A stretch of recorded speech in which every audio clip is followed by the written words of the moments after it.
Good afternoon, everybody. I'm Doug Silliman, the president of the Arab Gulf States Institute in Washington, and it is my great pleasure to welcome you here today to AGSIW for what I hope will be a very interesting program.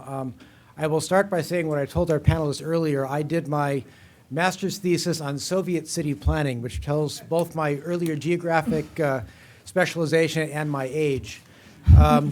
But I'm very excited about the concepts because this is an area that is incredibly important for the development of the Gulf, the population of the Gulf, but there is very little talked about it even in the Gulf and much less here in the West. So I will turn the discussion over to our senior fellow, Kristin Smith-Diwan, to introduce our speakers and to start the discussions. Kristin, please. Great, thank you. So let me just add my welcome to all of you. I'm really thrilled to see you all here, and I think you're really in for a treat as we take this kind of deep dive and thinking about Gulf cities.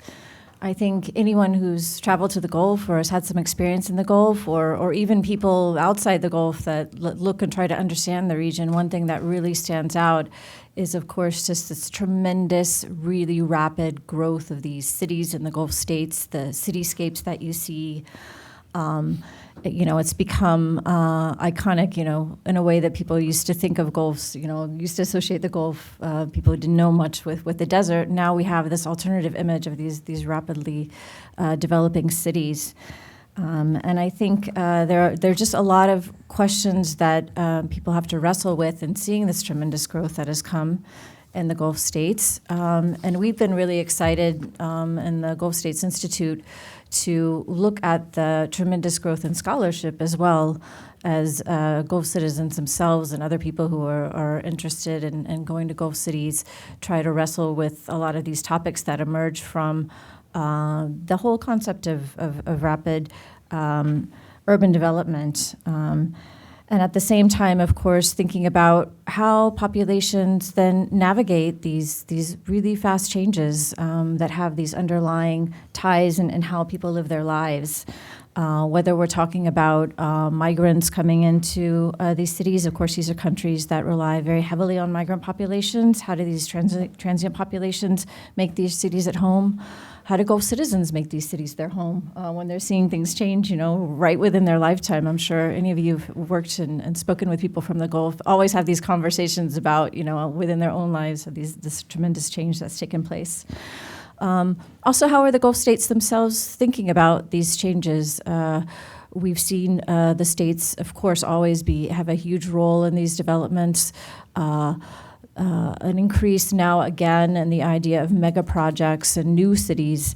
What are they trying to communicate? What are they trying to do? How does this work into the sort of diversification strategies and also concepts of nation building? So there's just so many interesting questions that we can investigate in thinking about Gulf cities themselves and thinking about these issues of belonging within Gulf cities. And I think we're tremendously fortunate that we were able to bring together today 3 scholars who have been reflecting on these issues and from different angles, so we can kind of tackle these things from different viewpoints. And we're really excited to welcome several of them back. We're both having associates. We have Yasser Elsheshtawy here, who was once a fellow with us and is currently a non-resident fellow. We have Farah, Dr. Farah Al-Nakib, who's been also a frequent invitee and participated in a lot of events that we've done. And we're thrilled to welcome Sarah Moser as well, who's kind of a new addition, and we've really been admiring her work from afar on Gulf cities. So what we're going to do then is allow them, because all of them have really interesting, deep research that they've been doing on these topics, we're going to give them a little bit longer time than we often do in our sort of policy panel format to develop their ideas, and then hopefully have a bit of a conversation amongst each other so we can kind of draw on the expertise and reflections of each of these different scholars, and then, of course, give you plenty of time to ask your own questions. So why don't we go ahead and start then with Yasser. And we're especially pleased today, and this is kind of what prompted the timing of this and to really pull this together, that we've been thinking about it, is the publication of Yasser's new book, Temporary Cities Resisting Transience in Arabia. I hope all of you, once you hear about his interesting ideas, will rush out and get the book. It's a beautiful book to have, too, because of a lot of the photos and illustrations that kind of go with the arguments that he's making. So Yasser is right now an adjunct professor at Columbia University's Graduate School of Architecture, Planning, and Preservation. As I mentioned, he was previously a non-resident fellow here. I mean, he's currently a non-resident fellow, and he was previously in residence as a visiting scholar. Yasser has a number of publications, a lot of publications, including a book, Dubai, Behind an Urban Spectacle, and as I mentioned, his new book. He's also working as an evaluator right now in some of the new projects in Saudi Arabia. So maybe we can ask him about that, because his work here is a lot more on the UAE to look at those two things. So Yasser, please, if you want to step up, then we're eager to hear from you. Or you want to sit here, I guess, whichever you're more comfortable. Yeah, I guess I'll just sit here. Great. All right. Thank you, Kristin, for the introduction, and thank you all for coming today. This idea, this notion of cities and belonging in the Arab Gulf is something that I'm very interested in, given that I've lived and worked in the United Arab Emirates for close to 20 years. It was, in fact, my entire professional life that I spent there at the university, UAE University. And yet, in spite of living there for such a long time, it never felt that it is felt as home, that it could ever be a home, or that it is a place that I would like to call home. Transience, temporariness are all expressions and constructs that seem to capture this quality. It is something that pervades every aspect of life, every moment, every encounter. As an architect, and my background is in architecture, and someone whose concern is the built environment, I was very much interested in the physical manifestation of this. What does transience look like? Does it have a specific shape or a feel? Or is it just a feeling, or maybe just a figment of my imagination? At the same time, and as I was conducting research into the various spaces of the cities of Dubai and Abu Dhabi that I was particularly interested in, I found that there is a resistance of sorts. People manage to construct a home, however precarious that may be. They try to set down roots to establish a sense of belonging. But that doesn't always work. There is a sense of precariousness which leads to resistance. Sangeeta Bhaskaran is or was a Dubai-based blogger who left Dubai around 2017 with her parents, and she wrote a blog that is called Goodbye Dubai. The blog was quite popular when it was first published, and among the things she writes, and I quote, and she talks about her parents, "It was the night they walked for the last time down the cobbled pathway of an uprooted garden that changed something within me forever.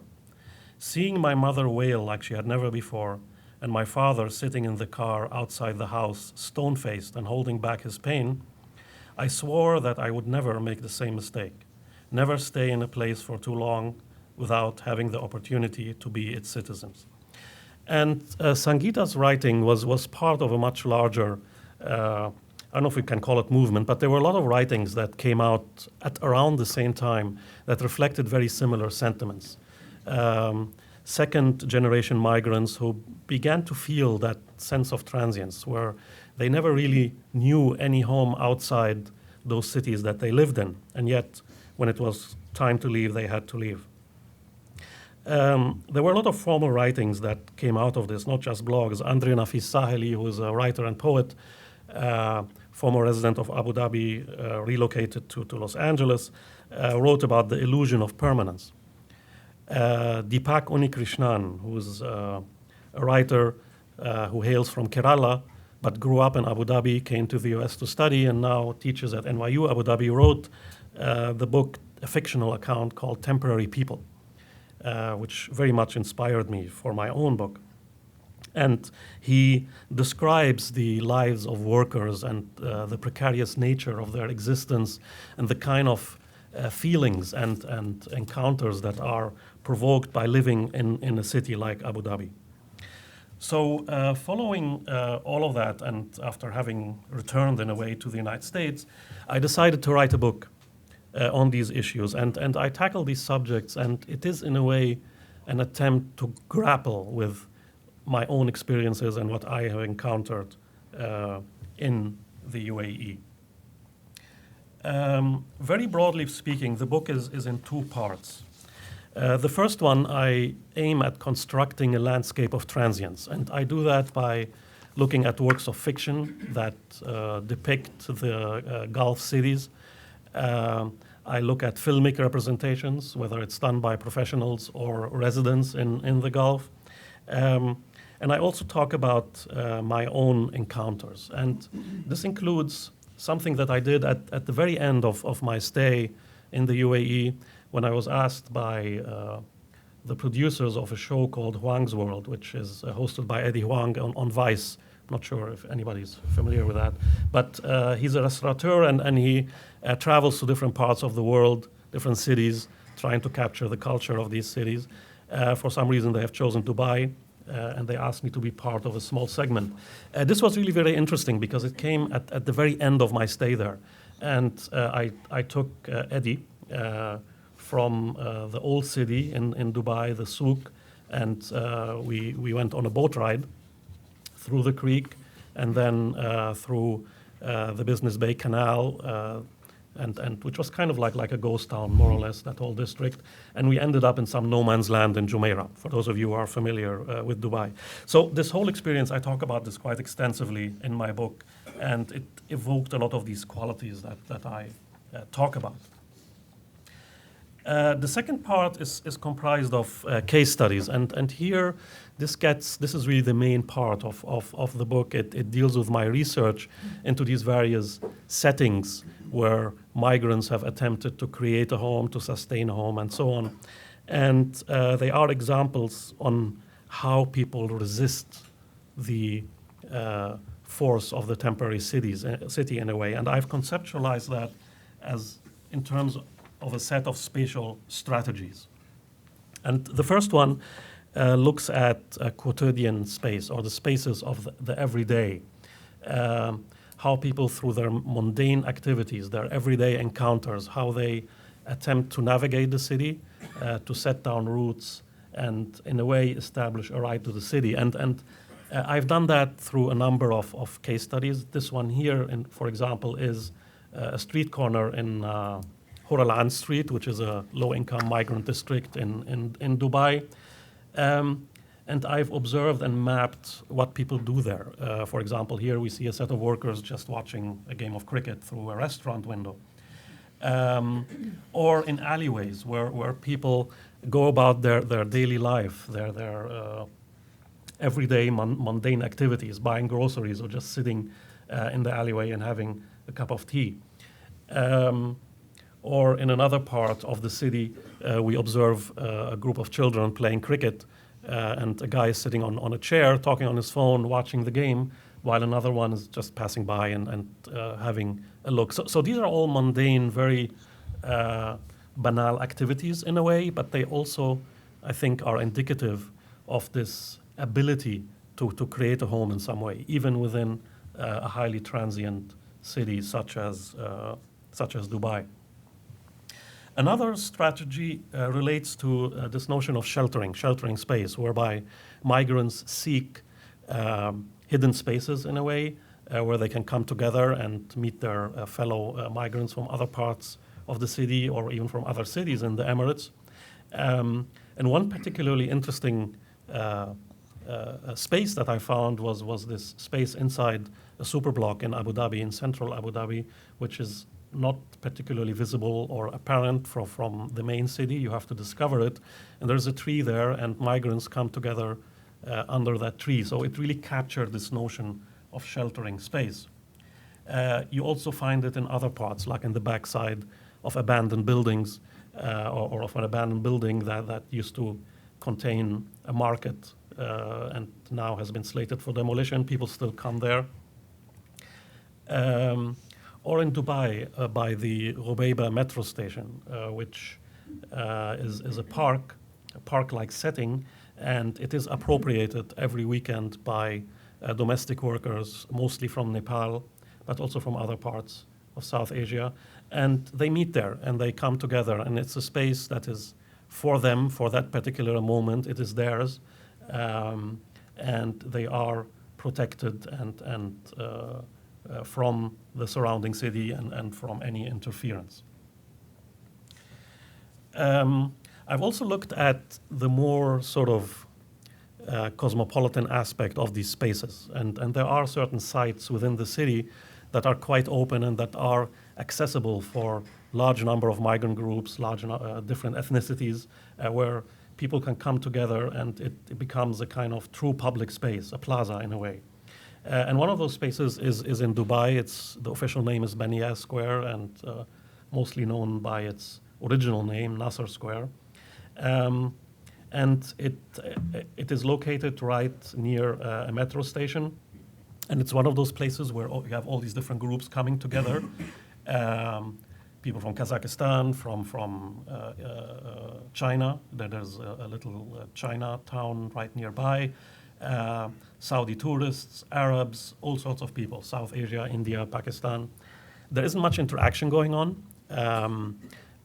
Different ethnic groups tend to stick together, but it is nevertheless a space that evokes what US sociologist, urban sociologist Elijah Anderson has talked about in terms of a cosmopolitan canopy, where it's a space where people can set aside their difference for a while and just come together and interact. What is interesting here, and what I discovered during my research, is that at the margin of this space, there are a lot of interesting activities and conflicts that take place as well. Lastly, I didn't just look at migrants and how they use space or appropriate space. A significant part of the narrative is, of course, the local citizens, local residents, and they tend to be left out of the discourse on the Arab Gulf city. And I was particularly interested in their domestic environment, how they construct a habitat. And I found a really interesting examples for that in a type of housing called Shabi house, which is kind of social housing that was distributed to UAE residents in the 70s and 80s. And when you look at some of these neighborhoods, it's very interesting how through the act of gardening, for example, and landscaping, residents try to set down roots and establish a connection to the land and establish a sense of permanence and continuity. Like in this house here, which is completely hidden by vegetation, and it is nurtured and maintained by the matriarch of that particular family who lives there. And when I took this image, this was right before that neighborhood was slated for demolition, and we spoke to the son of that lady, and he told us that his mother continues to water that particular that garden every day, even though she's admonished by her neighbors who tell her, you're going to leave soon anyway, so why you keep doing that? And she tells them, I've been doing this for years, so why should I stop now? And you see that in different parts. In Al Ain, for example, you see some of these neighborhoods which still exist and haven't been removed, where landscaping plays a really important role in establishing this connection to the land.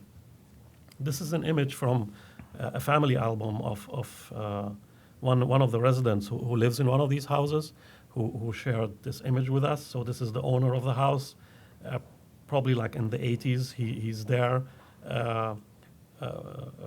maintaining his garden, and there is a sense of pride, that this is his, and it is part of his or it establishes his sense of identity and belonging to the city. Now, is transience the sole purview of the Arab Gulf? Of course not.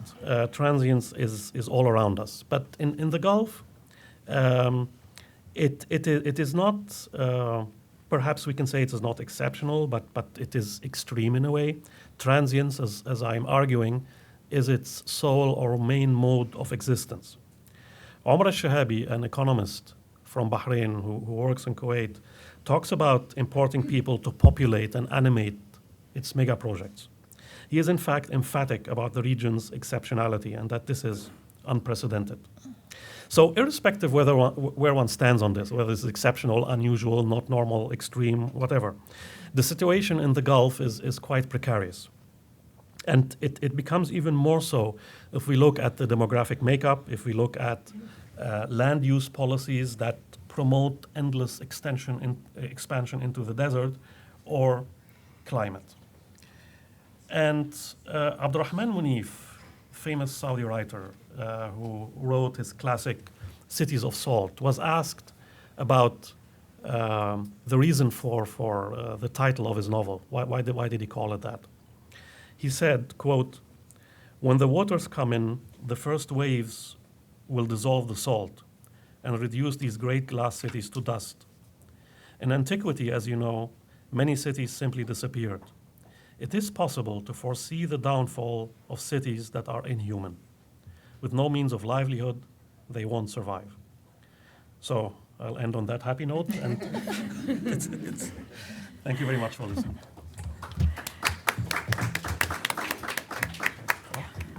Thank you, Yasser. Yeah, let me just ask one question while you're setting up for getting that. You're kind of invoking this whole idea of impermanence, and of course there is always this kind of sense, which you gave very much with the last one, that these are kind of fantastic cities that somehow aren't going to last. But on the other hand, I mean, in economic sense and stuff, I mean, Dubai is really, and the UAE in general, is really it is a global city. I mean, what you're illustrating through all of these things, a global hub. It's become kind of a key part of the economy and the kind of transition between all of these different states. And I'm wondering if you see, I mean, there is a recognition, I think, within the UAE, or attention that's recognized about the kind of dependence that they do have on continuing to allow these populations to come in and to settle. And we've seen like some shifts in legal forms to allow for more ownership, some move in that direction. I'm just wondering if you see a possible shift that way, away from this kind of precariousness to really embrace the more global identity, I guess. And if you're starting to see that, I mean, of course, we've seen tremendous growth, and a lot of this transience comes from this constant growth. But as the city is kind of starting to, I mean, I really feel, as someone who's been going to the region, for at least 20 years, I mean, you really do get a sense now that some of these things are starting to feel more permanent. You're getting metro stations, you're getting, much more connectivity amongst different neighborhoods. You get some sense of, not just the constant growth, but some shape of the city taking form. I'm just wondering if you have any acknowledgement of those kinds of shifts, or how you see these moves away from transience. Right. I guess the answer is yes and no.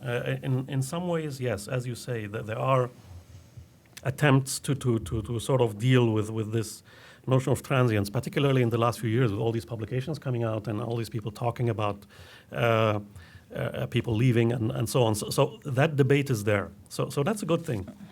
But I think at a more, if you look at larger scale what is going on, the kind of developments that encourage that sense of transience continue. It hasn't stopped. These megaprojects are coming on board all the time. Traditional neighborhoods are demolished and so on, and workers are being brought in. But you mentioned a point that there is a shift even in the legal structure. For example, the United Arab Emirates now has announced different visa structures that promote long-term stay. I personally think it's simply an attempt to compensate for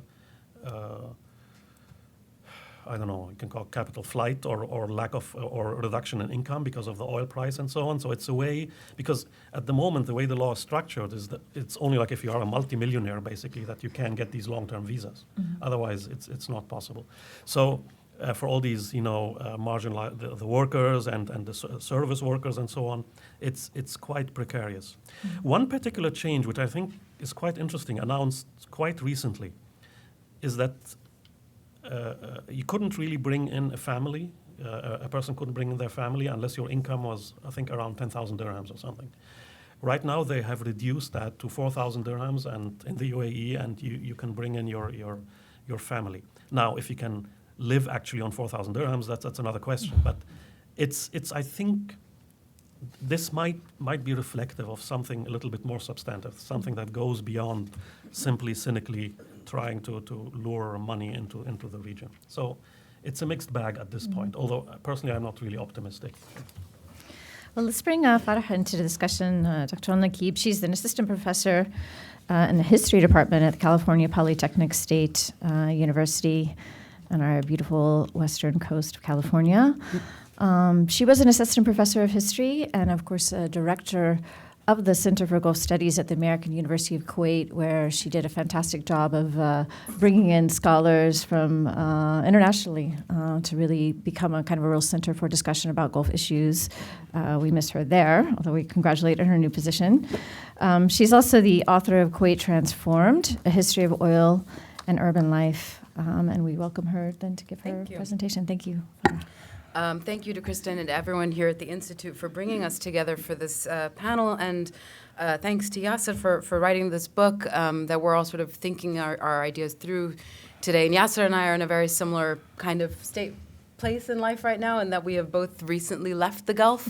After, I'm from Kuwait originally, so after having left, and Yasser was living in the UAE for 20 years, and grappling with that sense of leaving home and what that means and how it's coming out in our work. I think we're at a similar place right now. And in his new book that we just heard about, Temporary Cities, Yasser analyzes the construction of a landscape of transience in the Gulf and argues that Gulf cities are intentionally planned to be temporary in order to, quote from the book, minimize physical attachment to place and to discourage setting down roots, end quote. And as I've shown in my previous work on Kuwait, since the advent of oil urbanization, Gulf cities have been planned to be highly segregated, zoned, privatized, and with their increasing emphasis on consumption, don't encourage much meaningful public interaction, nor do they elicit a sense of public belonging. Now, when such urban planning practices are combined with strict residency and citizenship laws that limit opportunities for permanence and encourage a steady stream of people coming in and out of the region, a sense of placelessness takes root in neighborhoods across the Gulf where, again, as Yasser puts it, quote, memories are constantly erased, removed, and replaced, end quote. So as we heard, Yasser's book searches out particular spaces in which residents, particularly non-citizens, resist and defy the prescribed morphology of the temporary city in the Gulf. So I, too, have been analyzing ways in which people in the Gulf, particularly in Kuwait, have been defying and challenging the placelessness and transience that characterize everyday life in the Khaliji city. But rather than focusing on sites in which such challenges occur, I've been examining cultural memory discourses and practices in present-day Kuwait that contest the historical amnesia that I believe has been an integral part of the creation of what Yasser has called the temporary city. So Gulf cities like Kuwait have been constantly constructed and reconstructed since the advent of oil urbanization through processes of erasure, not just in terms of the demolition of the built environment, but also through social and the social and cultural forgetting, be it forced or willful forgetting, of past epochs once embodied in those landscapes. So, for instance, after visiting Kuwait in 1983, the British architect Stephen Gardner wrote that, quote, when the programs of the 70s and 80s are completed, parts of the city will have been built and demolished 3 times. Rather like artists who start with a sketch, paint it out, bring it back, and then paint it out again in search of the perfection to be found next time, the Kuwaitis seem determined to get their city right, end quote. Now, whereas in the early oil decades, urbanization entailed the systematic erasure of the pre-oil landscape, since 2003, Kuwait has undergone a new process of urbanization that has almost entirely eliminated the modernist city that was constructed between the 1950s and 1980s. This current, what I would refer to as etch-a-sketch approach to city formation, constantly shaking off the old to create the new, contributes to the transience of the Gulf city as a city based on impermanence, temporariness, and, I would add, amnesia. It also contributes to the stereotype that prevails in both scholarly and popular discourses that Gulf cities have no history. The tabula rasa approach that scholars like Yasser and Ahmed Khana and others have shown has guided, or rather misguided, starchitect-led urban development in the region. Now, while heritage industries that have emerged across the Gulf since the late 1990s have sought to reify the pre-oil landscape in the contemporary city, my current work on memory and forgetting in the Gulf analyzes how the region's modern era, the early oil decades between the 1950s and 1990s, has been erased not only from the landscape, but also from national urban narratives, making it seem as though the only history the Gulf City has ever had or has ever existed in the Gulf City was from the pre-oil period, erasing the decades that occurred between then and now. So while as an architect, Yasser is seeking out place in the face of transience, as a historian, I'm searching for memory in the face of amnesia. Now, given my interest in memory, it's perhaps not surprising that, Yasser, in your book, you described my book, Kuwait Transformed, as being, quote, tinged with nostalgia and the longing for some sort of primordial urban quality, which you linked to my background as a Kuwaiti citizen. Now, I think the question of nostalgia is very relevant to our discussion today. And as I'll discuss in a moment, as a scholar, I don't shun nostalgia, even my own, as a form of intellectual investigation or expression. And indeed, I actually see in temporary cities a similar longing for a, quote, authentic experience, or you also use the phrase humane environment, for the rootedness and realness of home, which Yasser sought out in the unplanned interstices and fleeting moments of everyday life in the city. And indeed, it was the same longing for authenticity that ultimately made Yasser decide to, quote, depart to a place, notwithstanding its shortcomings, that was nevertheless real. This is, again, a quote from the book. Real in the sense that the prospect of sustaining a home, of nurturing a sense of belonging is viable, end quote. Now, when the term was first coined in 1688 by the Swiss doctor Johannes Hofer, nostalgia literally meant longing to return home. Nostalgia was a feeling of homesickness, a desire to get back to a faraway and conceivably long-lost place. If not a particular home, then at least an idea of home. Now, with the advent of modernity, with all its technological and economic changes and the speeding up of time, nostalgia became more complex. Although modernity entailed a break with the past and a disdain for the old and traditional, progress made people nostalgic for what had disappeared. It created a desire, to quote Svetlana Boym, who writes about nostalgia, it created a desire to, quote, revisit time like place. So that is, nostalgia became less associated with a lost place than with a lost time. So my previous book, Kuwait Transformed, opens in the former community-led secret garden in Kuwait, the kind of space that I would argue challenged, or at least attempted to, the transience and placelessness of the temporary city. One of the founders of the garden, Maryam al-Nisf, told me that she started the project because she felt that something was missing in her everyday life, something she couldn't put her finger on. She wanted to create a space that was nurturing, that allowed for more equitable and meaningful interactions between residents of her neighborhood, Kuwaitis and non-Kuwaitis of all classes and backgrounds. That something missing, I argued in the book, was a once more cosmopolitan and diverse urban life that state-led planning and development had consistently eliminated over the past several decades. Now, because I argue that something is continuously being lost in Gulf cities, in my current work on memory and forgetting, I address the question of nostalgia head-on. I think that nostalgia and what it can produce is a key way in which to challenge the transience and temporariness of the Gulf City, which in no small part is created through the constant erasure and forgetting, as well as the sterilization and whitewashing of the past. Okay. So most often, nostalgia gets characterized as an uncritical, distorted, or rose-tinted fetishization of the past, expressed by people who simply want to go back rather than live in the present.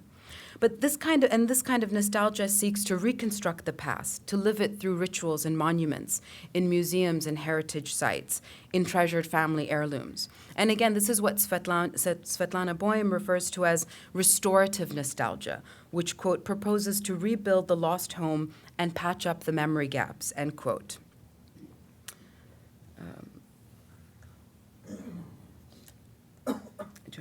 I can jump to where. So it's right, I think. Let me see, where were we? Yeah, I think here's fine. Okay. Should I repeat the last part I said, or is that, yeah? Yeah?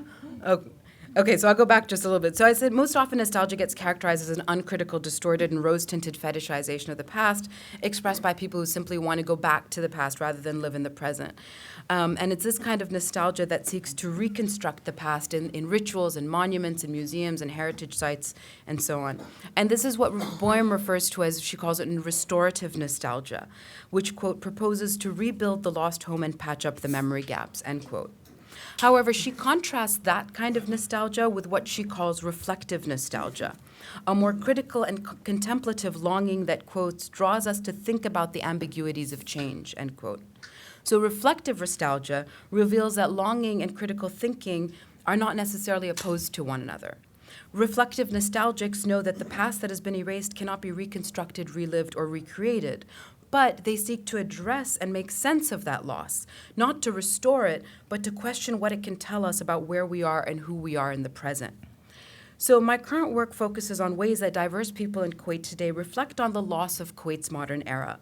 The decades often referred to as the country's golden era, but they were almost entirely erased from collective memory after the Iraqi invasion in 1990.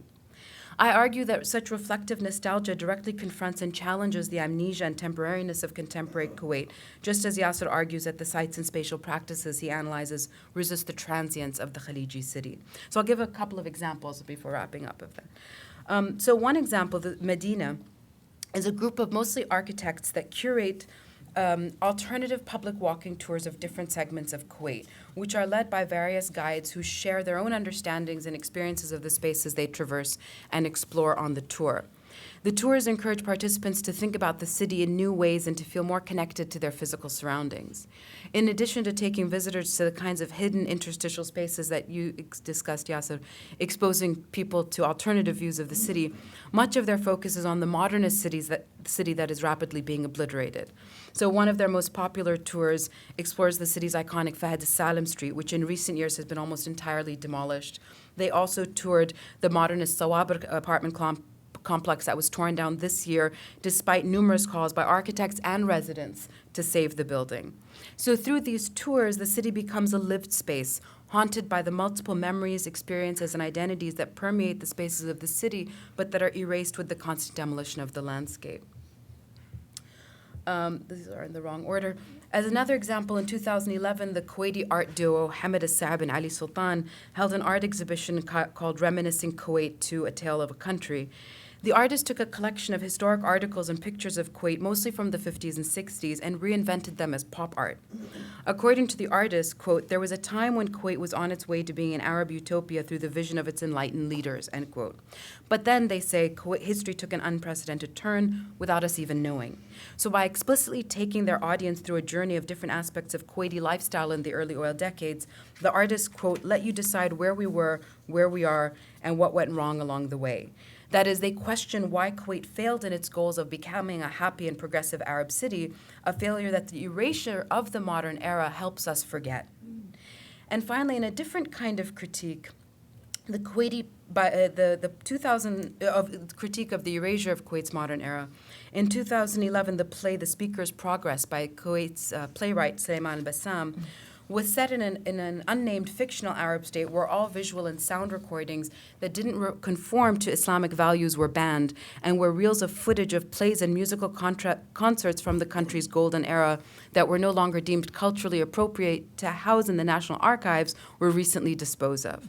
Now, though fictional, the play's resurrection of this banned material is an explicit act of remembrance of a time when Kuwait was more culturally and socially open, before the religiously conservative turn of the 1990s that also contributed, I would say, to the forced forgetting of the modern era, just as the landscape that served as the architectural expression of that exciting time was being demolished. So there are numerous other examples of how this emerging reflective nostalgia for Kuwait's modern era, both within and outside the context of the built environment, is attempting to claim not only a sense of place, but also a more critical sense of time in the contemporary Gulf city. Thank you. Thank you, Farah.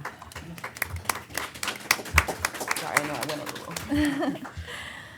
No, that's great. I think in reclaiming the idea of nostalgia, you've given us a lot to think about, to feed on. I had the great pleasure of doing one of those Medina tours with Dima Ghanem, and it's really fascinating. I mean, she basically walks you through the city and these different layers, all these buildings that you just walk by and didn't really have any connection to. She really connects it to the history of Kuwait, the way that it was used by different populations, and it really does make you see these buildings which you never thought about before in different ways. And I think, like you said, that's one way by bringing, locals, whether they be expats or Kuwaitis, especially Kuwaitis, I think, to engage with this, to start to think about their cities a bit differently.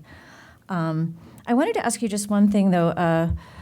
When we look at these transformations, and I remember even when we did that tour, of course, one thing about Gulf cities, and we'll turn to Sarah later about how unusual this is or not, but of course, the state-led growth has obviously really been dominant. Then the role of really, large private sector. But now we're coming to a period in Kuwait where there's been a lot more demand in the younger generation for the sort of small and medium enterprise type development. And also at the same time, it comes with this generation, like you said, that at least some within the generation are kind of hungry to look at the city differently and use the space differently. So if you go to Kuwait too, it's almost unique in the way that people are reclaiming some of these urban areas, and making them work, financially, right? If you look at Kuwait right now, the cafe culture is something, and Kuwaiti cafes, which are expressing something of Kuwaitiness or something, are becoming a real going concern. In fact, when I met with the people in small and medium enterprise, they told us, we don't want to see any more proposals for cafes. It's like Kuwait's now exporting cafes. I just saw a guy had exported Kuwait cafe to Bahrain. So it's really become something that's a growing concern. So I was just wondering if the economic model, if it is, which is not a lot, shifting, does that give you more space to play with kind of integrating more of these ideas or reclaiming the city in different ways? Yeah, when I first started noticing these new small businesses that were opening starting around 2005, there's this direct link between reclaiming spaces of the city, but not just any spaces, old spaces. So they were mainly moving into these 1950s, 60s areas, mainly because they were cheap. Yeah. They were run down, they were dilapidated, and it was much cheaper, the rent and so on. And so this was sort of like sort of bottom-up gentrification in a way, where these sort of smaller businesses were coming in these areas that were sort of derelict, abandoned, often so though sometimes also in certain parts, in certain neighborhoods where it was a little bit more destructive in terms of taking away some of the spaces of migrants that were more vibrant there. But in other areas, these were literally just half-abandoned buildings and so on. And then it became a trend, not just then to open these small businesses, but to find new old buildings. And so one of the last slides I didn't show, but I don't know if it's easy to just go back a couple of paces. I show one more. Yeah, this is some example. Well, no, this will there. So these are some of these sort of modernist 1950s, 60s buildings that have been restored and turned into these trendy cafes and so on. So it's definitely linked between claiming these spaces of the city. There is that sort of youth-based back to the city movement. It is making young Kuwaitis, especially elite Kuwaitis, interact more in these kinds of spaces of the cities that have historically predominantly been occupied by migrants who are still there. Yeah. So it's narrowing the gap in a way between in terms of encounters, and it is linked to memory. I think it is linked to these ideas of the city that was demolished and wanting to preserve. And it's once this started happening that huge drive towards preservation of modernist buildings really started. Yeah. Fantastic. Well, let's bring in Sarah now. Sarah's an associate professor in the Department of Geography and director of the Urban Studies program at McGill. She's done a lot of different writing. We were trying to track down a lot of things that she's doing. But the broader themes, her research explores cultural politics, and especially drivers of these master planned cities and urban mega developments, which are obviously very much a part of the Gulf landscape. But she's been looking at these across a number of different emerging economies. I think she brings an interesting comparative perspective onto all of these questions that we're asking. She's also particularly interested in new cities as strategies for nation building, and I'm sure we'll want to get into some conversation not just about nation building, but national identity and how the buildings play a role and these sorts of things. And she's also currently co-editing the research handbook on Asian cities and working on a forthcoming book, The Atlas of New Cities. So we welcome Sarah, please. Thanks so much for having me, and thanks everyone for coming. My work looks at the global trend of new cities, and there are over 150 new city projects in over 40 countries, primarily across the global south. And so this is a hot new trend that doesn't seem to be slowing down. I've been predicting we'd reach peak new cities any moment now, but then I'm wrong because new city projects are announced on a weekly basis. So this map is perpetually out of date, but it shows about 100 new city projects. And so when I look at the Gulf and the Middle East, this is a particularly energetic region for constructing new cities from scratch. Saudi Arabia has 5 new cities underway. Kuwait has 9. Qatar has several. Morocco has 20. And then other countries like Tanzania has 11, Indonesia has 10, and on it goes. So it's actually really hard for me to finish up this Atlas project because I have to draw the line somewhere. There's several $1 trillion tied up in new city building right now. So people are convinced that this is a development model we should be following. So I'm going to place some of these, the urban phenomena that Yasser talks about in his book in a bit broader context.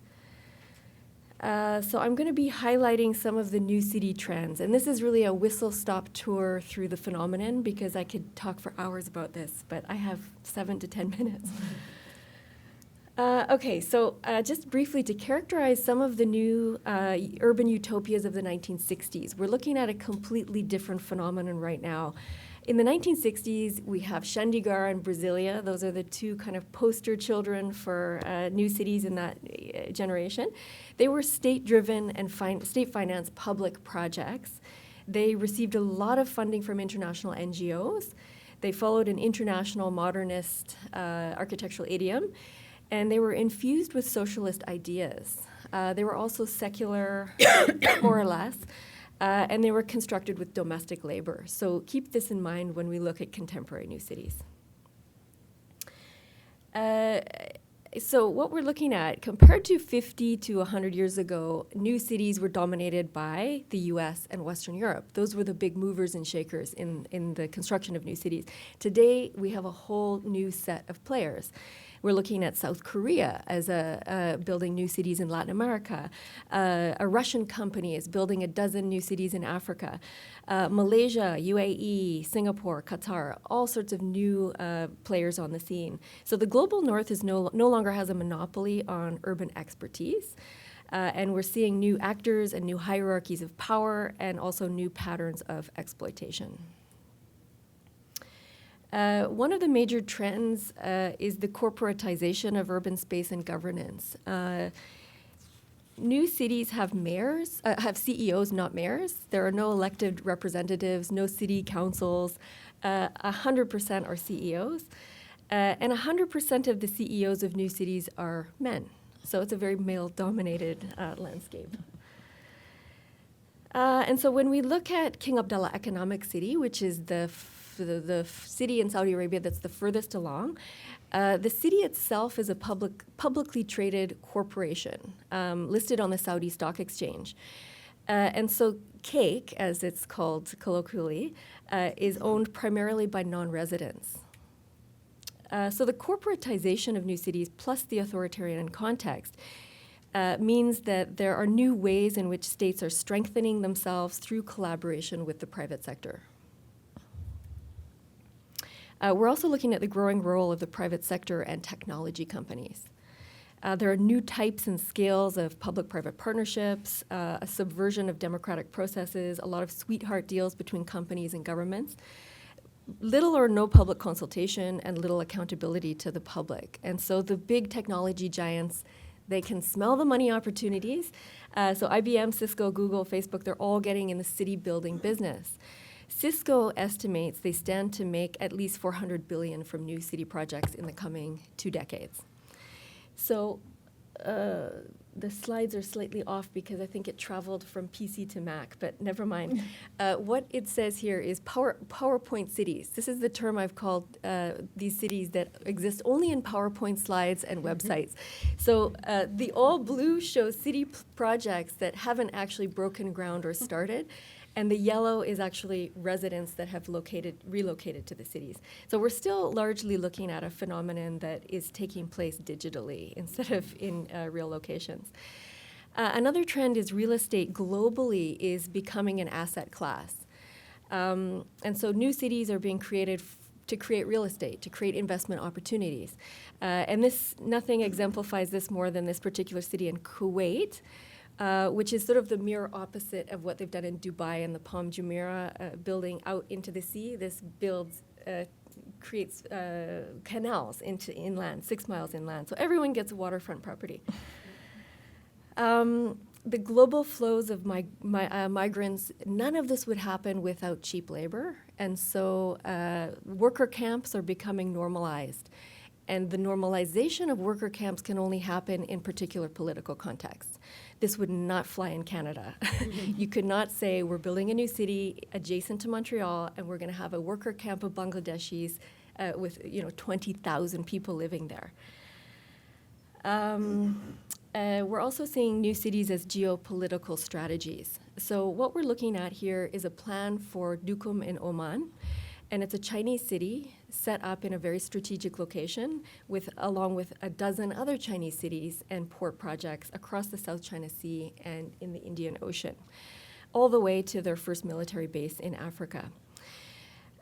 New cities are also part of broader special economic zone projects where they offer certain incentives and tax-free for holidays for 10 years, et cetera, to incentivize companies to relocate there. They're also a key strategy for post-oil economies. So many new cities are imagining the end of oil and what's going to help them transition away from oil, and city building is one of the key strategies. And this is seen in King Abdullah Economic City in Saudi Arabia and the other cities in the Gulf as well. They're also becoming gated retreats for the wealthy. All the talk of addressing housing shortages seems to be rhetoric. They're building more and more units around the world, and many of them sit empty. So in China, 20% of all housing in China is empty right now. And so they're building, but the prices are not coming down, basically. Poor people can still not afford to get these luxury housing. Another theme that I've looked at in a forthcoming book is the engagement with Islam, particularly in Muslim-dominated societies. These are not the sort of secular visions, oftentimes, that were predicted in the 1960s. There are peculiar and country-specific engagements with Islam in a lot of these cities. And that could be either subtly referencing Islam for a particular strategy or downplaying it in other places, such as Rawabi in Palestine on the left-hand side. Another major theme is leapfrogging economies, and Masdar Abu Dhabi is the perfect example of this. It's a laboratory for urban experimentation, and it's intended to change the narrative of Abu Dhabi. When commonly most people think of oil when they think of Abu Dhabi, they think of the country that uses the most energy and produces the most waste. Masdar changes the narrative. It's supposed to be a carbon neutral city. It's the greenest city in the world, et cetera, et cetera. Whether it turns out that way is another story. And then we have new cities being created as urban spectacles for nation building and for national glory. And here we have Lusail in Qatar, which is being built to host the FIFA World Cup in 2022. So one of the effects of all of this is we're actually exacerbating vulnerability to climate change. When I've gathered all this data on new cities, I realized that 30 to 40% of all new cities are either built on sea level, at sea level, or on the ocean on artificial land. So 50 years from now, I wouldn't buy property there. Okay, so I'm going to wrap up here with some directions for future research that references your book and sort of starts to think of how to blend new cities with the kind of work that you're doing. So there's a lot of scope for comparative work. And so I ask, to what extent are Arab Gulf states experiencing something unique, and to what extent are other regions having similar experiences? I work particularly in Southeast Asia, and I see a lot of parallels between regions. Second, as new urban megaprojects contribute to the disassembling of national territory, are they further disempowering residents? And how are urban megadevelopments attempting to address social inequalities? There are some examples that are exciting, and one is Bahrain, which has created public housing projects in some of these new cities, probably in some response to Arab Spring, and there are other examples as well. But they're also reproducing socio-spatial inequalities on a massive scale in other contexts. And then what roles are Gulf states playing in creating new urban megadevelopments in other regions of the world? And how are they normalizing particular types of urban developments in places like Palestine, Malaysia, Turkey, Egypt, Morocco, etc.? And then finally, Yasser's book examines migrant neighborhoods rather than worker camps. How do migrant workers who live in these camps, and we're talking hundreds and hundreds of thousands of them, how do they adapt to a restrictive and impermanent conditions? And how do they navigate living with highly multicultural populations at very close quarters? So I'm going to end there, and we can maybe start the discussion together. Great. Thank you.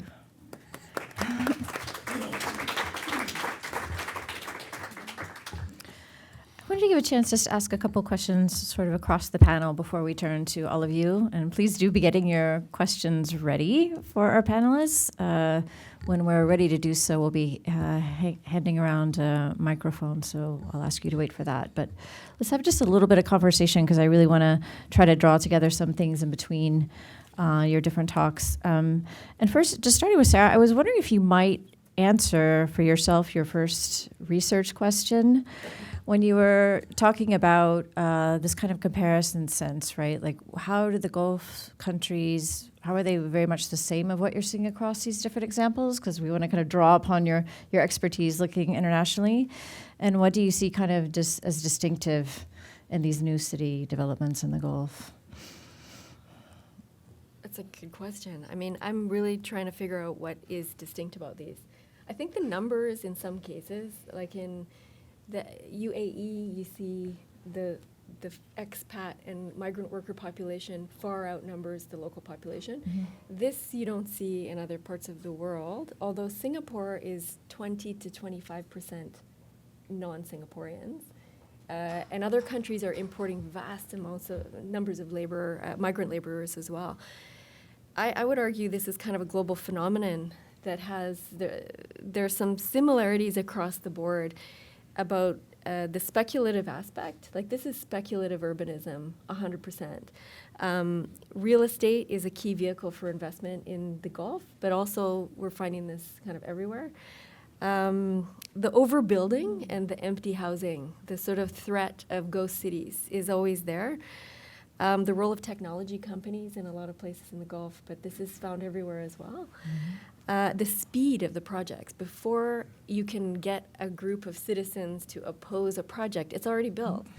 And that's a technique of these builders, is to get them out fast to sort of preclude any discussion or debate. And then I think I'll just end with, it's sort of this moment where these projects are really seductive. And the tools of seduction are showing, computer-generated models of these projects that look really beautiful when you see them on screen, and it kind of convinces you that this is possible. So government officials think it's possible, residents think it's possible, and we have very low planning literacy and very low digital literacy to kind of counter these projects. So it's kind of like the monorail salesman on The Simpsons. Comes into town, sells the monorail, and everyone thinks it's a great idea at the moment. Mm-hmm. I'm wondering what you're seeing, just in line with that, Farah and also Yasser, in terms of how local populations, or I guess the transient populations don't have as much of a say, how they're perceiving these kind of rapid new developments. I mean, I think it might be interesting to think about it in Kuwait, where they're planning a new city big new city, new northern city project. Is this something you think Kuwaiti citizens will have a say in? Or is there, I mean, I do sense amongst a lot of Kuwaitis some enthusiasm, right? I mean, so there is that kind of element that didn't come out before, that there's a real, desire to see this growth, to see this change, to see things taking place. So I was just wondering a bit more about one of those later points that Sarah brought up about the kind of citizen engagement. Is there any scope for that in these sort of mega projects? Not well. To talk about my experience with in the UAE,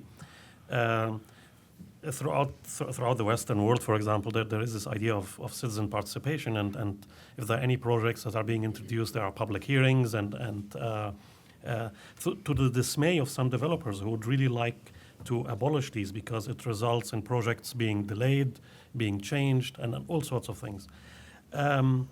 In the UAE, in Abu Dhabi, there is the Urban Planning Council, and they tend to organize, like whenever they have like these massive master plan revisions or changes in zoning and so on, they organize these workshops.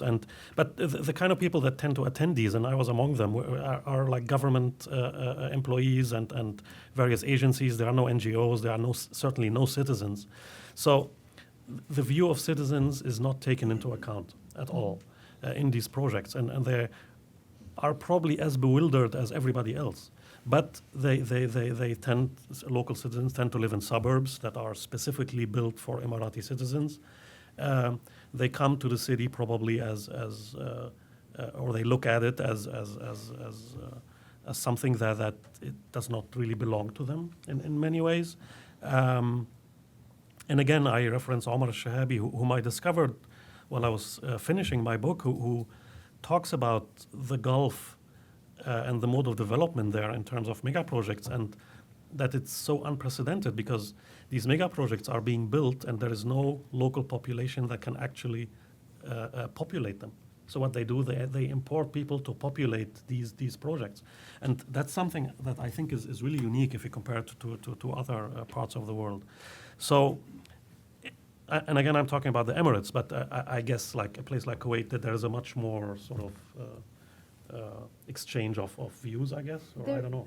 There is and there isn't. I think the prevailing sentiment, the prevailing sentiment in Kuwait is sort of, we'll believe it when we see it. We've been talking about new cities in Kuwait since the 70s, since some of the earliest master plans, that city in the north and city in the south. So Sabia in the north, which is now the new one that they're talking about. And then what you showed, I don't know, the name keeps changing, but with all the lagoons and so on, that became what was supposed to be the city that the master plan of 1971 recommended in the south. But these aren't even cities, they're like fancy suburbs, so there's not. Back in 2011, when the plan first was being developed by the master planners, not so much for the design of the city, but the planning of the northern sub-region of Kuwait, of Sabia, there was actually a Canadian firm that was working on that. And they were hired by the municipality. And so we had, at the university where I was at in Kuwait, and we were working with some local architects and an architect sort of group to do two things. One, we held like focus groups and workshops with just a variety of different kinds of residents, Kuwaitis, non-Kuwaitis, different backgrounds, to see just sort of focus group, like what kind of housing would you want? What do you want this city to be? This was in very early stages. And then that material was given to the planners to use. So it was sort of the first attempt to integrate some sort of public perspective. We don't know what became of it or how much it went into the plan. But we do know that some architects who are working on, but we had these public panels and discussions, and the biggest question that no one could really address is, what makes this a city? What makes this more than just a fancy suburb? What's going to pull people out of Kuwait City and start going to work, going to live, having a new life in this new city in what has historically always been a city-state, a single city nation? And so that is what I don't think. Again, I don't know if things have changed, but if there's a particular economic driver, something that's going to be distinct for that city, that's going to incentivize people to, drive across the causeway, which is now completed, to this new city. So there is more public discussion and dialogue, I think, in Kuwait than in other places. There's also the parliament that has to approve a lot of these projects. I had no idea we had 9 new cities coming. But in particular in this northern city that we've been hearing about for decades, again, I think, I don't know, we'll believe it when we see it. Let me go ahead and turn and see. I'm sure some of you have questions. If you could just raise your hand, and we'll have somebody coming around with a microphone. Maybe start towards the back.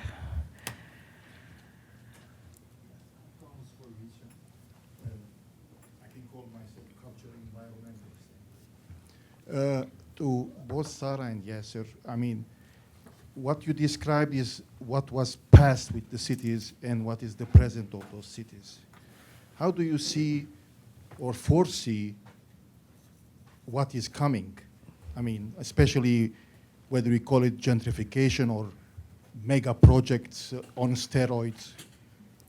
All these things are happening, and if there are any studies about not calling them cities, because cities are changing. I mean, it's not changing that fast. When we take an example, Paris, or London, or Cairo, or Tehran even. Thank you.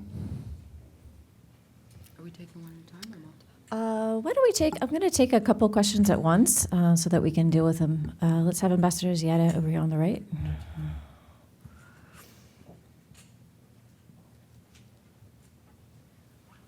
One issue that often doesn't get addressed when discussing urbanization is the issue of politics and political representation.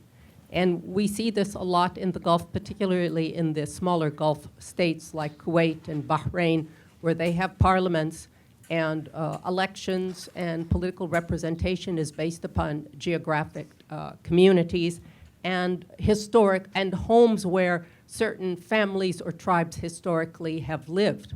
So, for example, in Kuwait, as building, not new cities, but just urban expansion goes towards, let's say, towards Jahra, which has its own particular tribal politics and representation in parliament, which has its own impact. Or in a place like Bahrain, where the historic neighborhood of Muharraq has always been the bedrock of Sunni support, basically for the Al-Khalifa, and the families guard very carefully not to let outsiders from the historic families of Muharraq move in.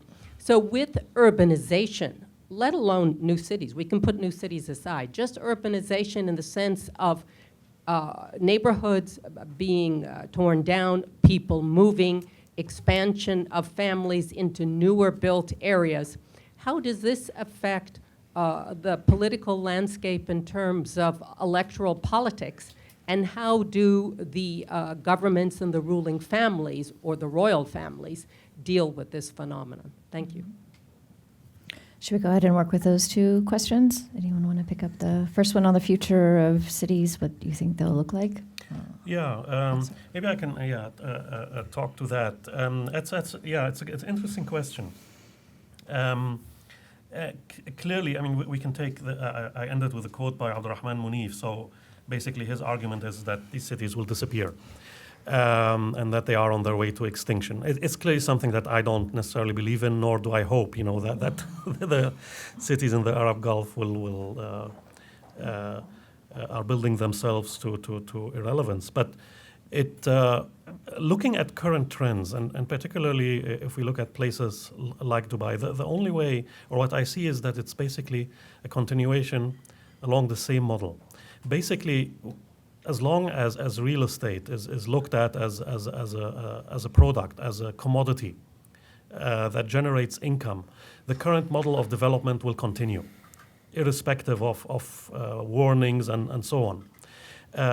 There are concerns related to climate or social issues. Those might be addressed at a very nominal level, but the current trend continues, and the current trend of gentrification will definitely continue. And to give you just one example of Dubai, last year, I guess, a new project was opened on the Dubai Creek called Marsa Asif. That project is a reconstruction of a fictional Gulf district, complete with wind catchers and narrow alleyways. But it's basically an open air shopping mall that has occupied one of the last remaining public spaces in the city, a corniche, a walkway that residents who live in the surrounding area used, and those are low-income residents. In its stead, we have this luxurious development, and that is gentrification. It is happening throughout the world, but it acquires, I think, quite intense dimensions when it's done within the Gulf. So that's kind of continuing. That trend continues. So as long as there is a market for that, as long as there are people throughout the world who are looking for ways to launder their money, to find places where they can safely deposit millions of dollars or whatever, whether it is in Panama or Dubai or elsewhere in those new cities in South Asia, this will continue. And it will continue at a price because you have climate change, you have demographic issues, social issues.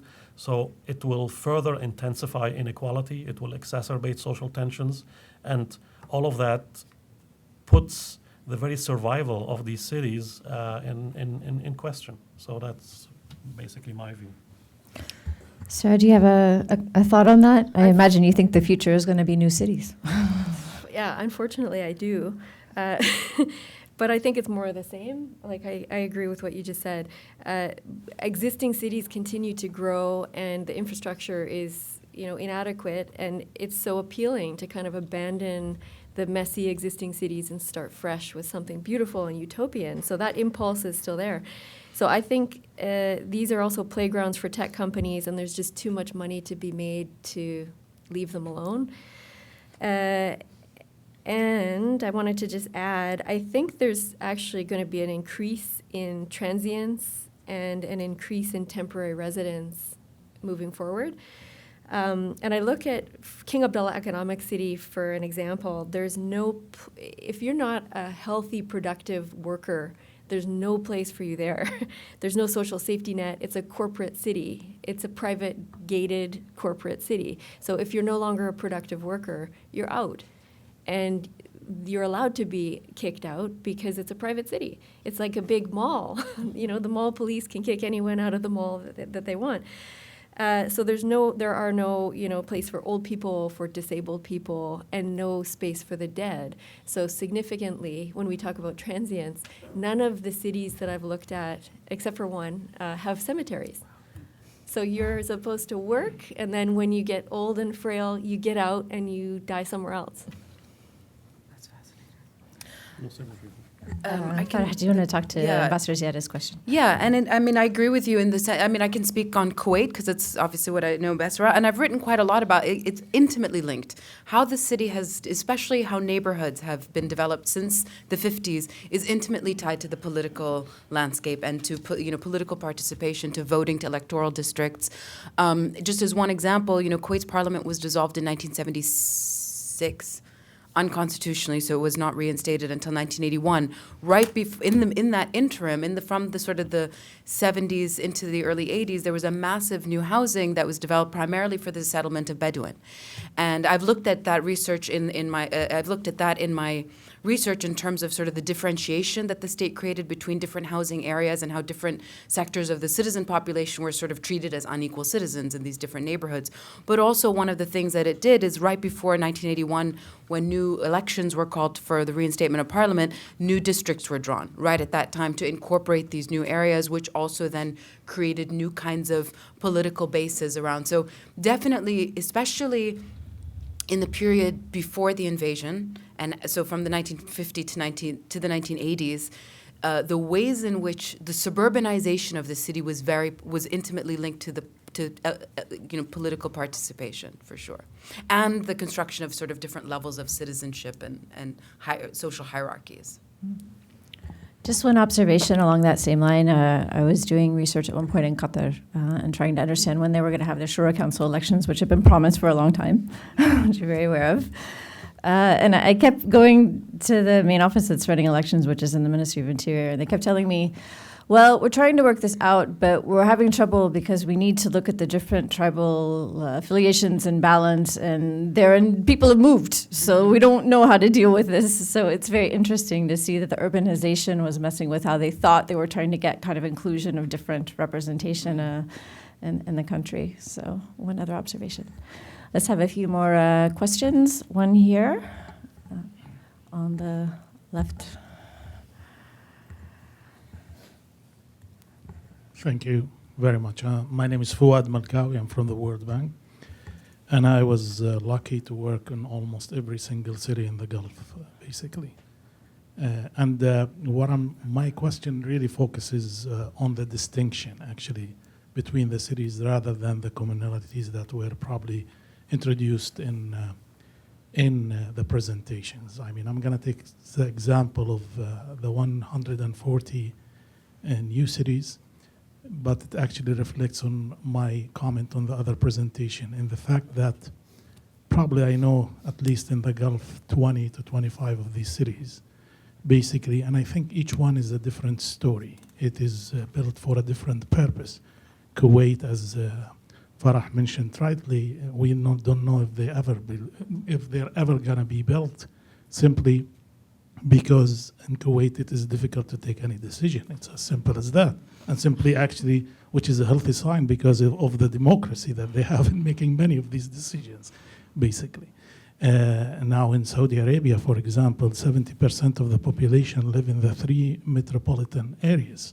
So they don't really, they're not really planning to move to any of these new cities that are being built over there. So to me, each story is a distinct story in some sense. And that applies really to migrants as well.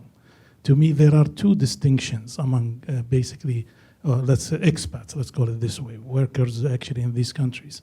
On the one hand, each country has really different dynamics. I lived 4 years in Dubai and 4 years in Riyadh, and I did like thousands of trips to the other places. Each city has different story about its expats. And this story depends heavily on the city, and Yasser probably talked about Dubai and Abu Dhabi in particular, but I can tell you Riyadh is different, Jeddah is completely different, Jeddah particularly is very different. I think a lot of expats feel Jeddah's home. Thank you. Just to finish the point. So probably the space is important in terms of this distinction, and probably the origins or home for these expats is very important in that distinction. So my question is really, can you comment a little bit on the distinction between these cities along these themes, basically? Okay, thank you. So we've looked at some of the commonalities. We'll think about some of the distinctions as well. Yes, question here in the green checkered shirt. Hi, I'm Marcus Chanovics. I'm from a research group called TS Lombard. One thing that's been very interesting from our perspective since 2014, probably isn't on anyway, is that none of these projects have been very profitable. Actually, in terms of returns on capital, they've all been extremely poor. Cake is down 20% in the last 4 years. EMAR has underperformed the rest of the region, emerging stocks in general. It's hard to see where anyone's making any money here on these projects. Real estate has been in a slump for half a decade now across the Gulf. So why are they so popular, given that no one seems to be making any money? What's driving this? Let's take one more question. One here. Here, to the left. Sorry. In the white shirt, yeah.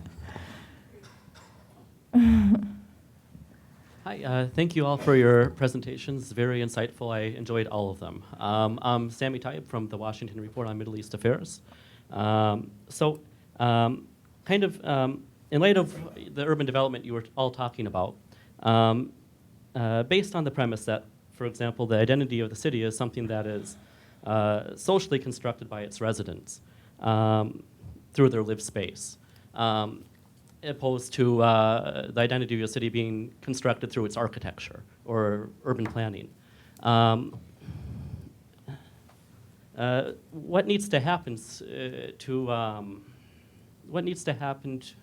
for future development, or for these proposed projects, for example, that Sarah mentioned, so they don't become sterile, hollow, soulless urban ghost towns? Thanks. Okay, so we have questions on the distinction of different countries in terms of development and foreign workers, one about profitability, and then one about how do you sort of escape the lack of identity and sort of soullessness within cities, what needs to change. So I don't know, everyone Who wants to take up I'll one? take a shot at that one just briefly, because I think you already sort of mentioned one of the main distinctions, at least between Kuwait and some of the other places, which is the presence of the parliament.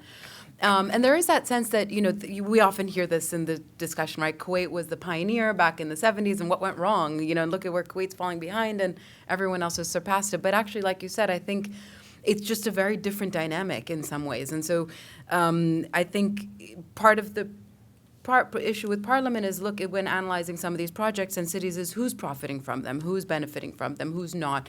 And so that, I think, is one of the reasons why it's much slower in Kuwait. And so that's one of the biggest distinctions. I think people, even in the Gulf, both in Kuwait, in the Emirates, everyone make that distinction. But again, it's what perspective are you looking at? Is it a positive distinction? I would agree with you that I think it's a good sign that these things are slower because it requires more public discourse and participation, versus is that a sign that Kuwait is somehow economically failing in compared to the rest of the Gulf? It depends on what your priority is and what view you take. But I think that's probably the biggest distinction, and why I also think that there's a lot more in the slowness of the development in Kuwait. You do see a lot of these sort of citizen-led urbanization that you don't have as much time or space for in some of the other Gulf cities.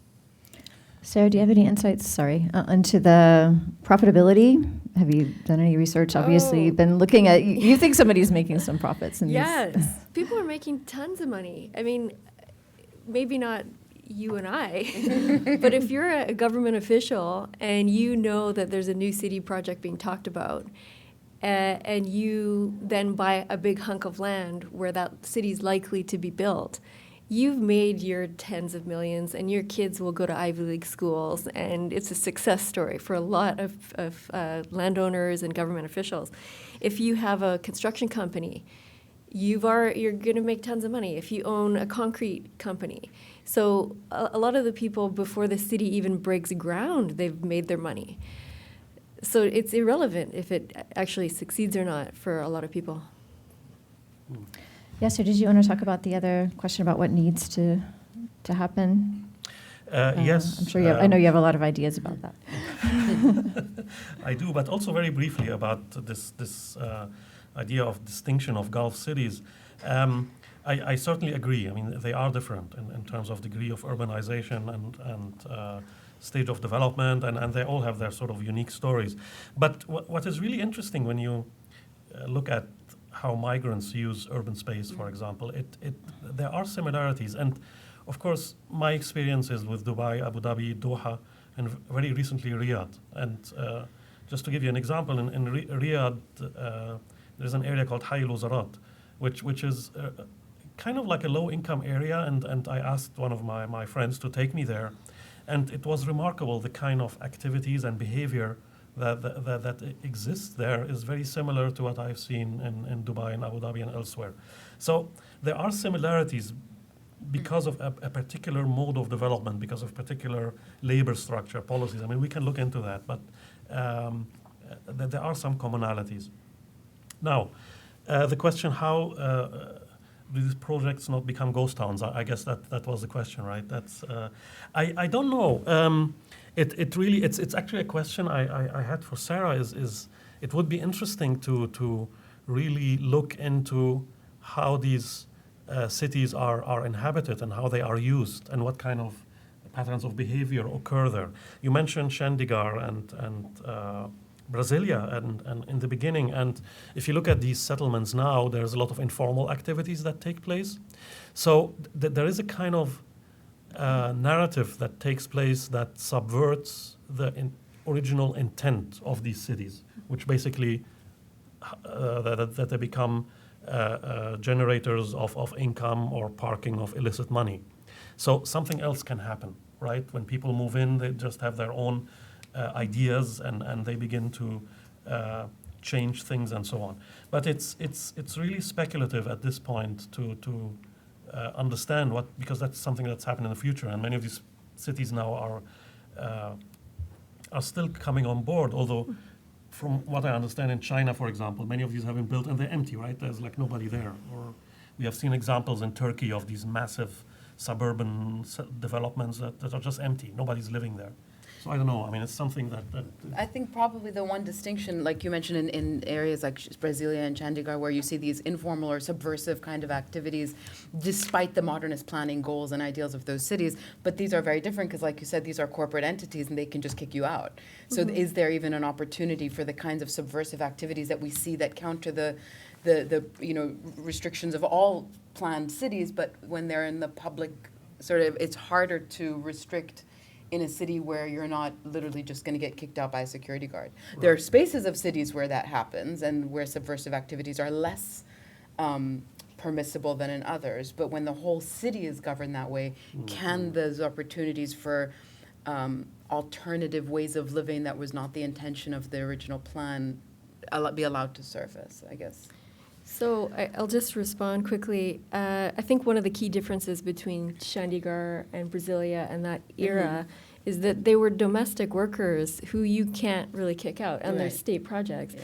So it's, famously Brasilia exceeded its population target by the time the city was finished because the construction workers never went home and they brought their families and whatever. This cannot happen by definition in the new cities that I'm talking about because these are foreign workers whose employers take their passports from them and they work on 2-year contracts. So when they're out of the country. And then second, I just wanted to address what you had said, Yasser, about the pioneering residents. I've started doing work in King Abdullah Economic City and in Putrajaya in Malaysia on the pioneering residents because now there's sort of a critical mass of people. And they're doing all sorts of crazy stuff that no one anticipated and the planners didn't plan for. There are empty lots in Putrajaya because it's not fully built out yet. And some guy got excavation equipment and built 2 huge ponds and diverted a river and then stocked them with fish. And he's charging people by the hour to fish in the ponds. And then I've spent time in King Abdullah Economic City, and it's a very eclectic group of residents. They're only between 5,000 and 7,000 people, and it's largely expats from you name it, from mostly the Middle East and North Africa, Moroccans, Egyptians, Palestinians, Jordanians. And the Saudi state doesn't have a presence there on weekends. They go back to Jeddah. And so it's kind of party time there. And I won't go into too many details, but there are definitely moonshine facilities, brewing booze. And there are women who were driving before it was legal, and all sorts of hanky-panky was going on. So they do allow for some subversion then? Well, they don't know about it. Yeah. Well, let me ask, I think we're out of time, and I want to give each of you a chance to kind of reflect or say something to sum up the talk. But I did want to, I think to some degree, it's been a critical panel. We're all, full of academics, so I think we tend to take a critical perspective. But I wanted to just kind of open up, because when we look at a lot of these new projects and stuff, do you think there's some role, though, for these new cities for opening kind of imagination? We talk a lot about also social engineering, but for a lot of these cities, it looks like they're trying to shift old patterns of ways that things have been done. This is very clear in Saudi Arabia, where you mentioned these kinds of transgressions, but maybe there is a desire now to shift, at least in some spaces, the way that life is lived in Saudi Arabia. And also the trend, Yasser, which you're probably aware of if you're looking at Saudi Arabia, towards when they're looking more towards the national population of looking at issues of quality of life and starting in the Gulf, which is the first time I've started to hear that talked about in Gulf cities and in planning to look at quality of life. So I'm going to allow you guys the time, just a minute or so each to make a comment if you want to address that or not, or if there's something else that you've seen. But maybe thinking about these new cities, when you look at a new city like Neom or something as a site of imagination or trying to project something new coming out of the country. Yeah, it's. I'm glad you brought up this idea of quality of life, because clearly the mode of development throughout the Gulf has been about rapid change and about embracing modernity and just rejecting the past in a way and putting forward this very progressive image. And the result is cities like Riyadh, right, which are car dominated, which are anti-pedestrian in many ways, and are just not pleasant places to live in. And that has changed over the last few years, particularly because there are individuals and people who are trying to embrace these issues that are becoming important within a Western context, for example. And this, in Riyadh, for instance, there's this humanization initiative, which embraces or which tries to introduce walkability and having green spaces, increasing the share of green space per resident, and having farmers markets and somehow regulating various informal activities.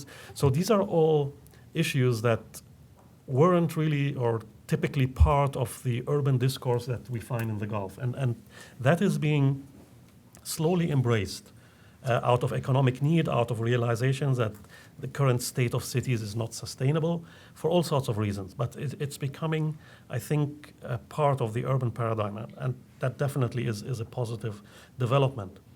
It is unfortunate that at this point still the Dubai model, in a way, still dominates and captures the urban imaginary for all the wrong reasons. For example, in New York City, the recently opened Hudson's Yard is described as Little Dubai, right? And has nothing to do with Dubai. Dubai is not involved in any way in that project, but because of its dystopian qualities, it somehow is described that way. So there are these two trends, and hopefully that trends toward humanization and making cities livable prevails. Sarah? I just want to end on an optimistic note. In King Abdullah Economic City, it's an economic city. It's intended to transition the country away from oil. So it has economic goals as the overarching ambition. But it's also, I've written about this in some of my work, it's a social experiment as well, and that they keep on the down low. It's quietly subversive in many ways. And in 2013, they issued cars to women to drive around the city. That's years before it was legal. So they also didn't enforce gender segregation in workplaces in the city. And the port is run, they're very proud of this, the port, it's like an air traffic control tower, but for ports. It's all run by women. So there are really interesting gains that have been made in this city that they're testing out. And I think they test them, sometimes it doesn't work, and they take it back. But in that way, it's really exciting, and I think a place to watch.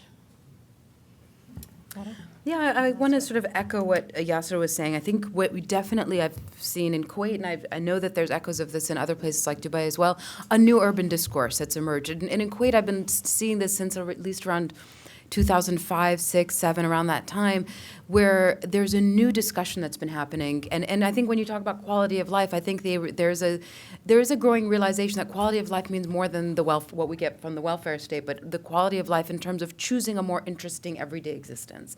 Something more than what shopping malls in the suburbs have given us for the past 50 years. And that's where we see this just proliferation of all of these different kinds of youth-led movements, whether it's the gardening projects or whether it's small businesses, but also really substantial civil society groups and organizations that are really trying to change the way we think about how we live our lives in Kuwait. And a lot of it is related to the city and to urban. So there is this new urban discourse. There's challenges, like the Secret Garden was demolished by the municipality. There was a contestation because the state couldn't really wrap its head around why there are these groups of residents, Kuwaitis and non-Kuwaitis, that are sort of taking ownership, not economic ownership, but ownership over the space, and it had never happened really before. And so even this was just like a one example of how there's resistance, but at the same time there is cooperation and discussion going on. And I think there's failures and there's successes. Sawabir, there was a huge movement to save Sawabir, and there's this part of this new urban discourse of we don't always just need to be demolishing and building new, even environmentally, for not only just in terms of the kind of nostalgia or memory discourses I was talking about, but it's much more environmentally sustainable to be renovating and rehabilitating these old buildings. We failed with Sawabir, it was demolished, but it's still generating this kind of discussion that we haven't seen in Kuwait, at least before. Thank you. I hope that we'll be able to continue the discussion here and invite you back to see the progress that's being made and the ongoing challenges. I want to thank you all for being here. I want to thank all of you for coming, and I apologize. I know some of you wanted to ask questions I didn't get to. Hopefully, the panelists will be here, and you can come and have a personal discussion, which sometimes is much better. And I want to thank those of you who are watching us via streaming. This will be available, so I hope that people will come back and make make use of this resource. So thank you. Thank you to all of you. Thank you for inviting us here.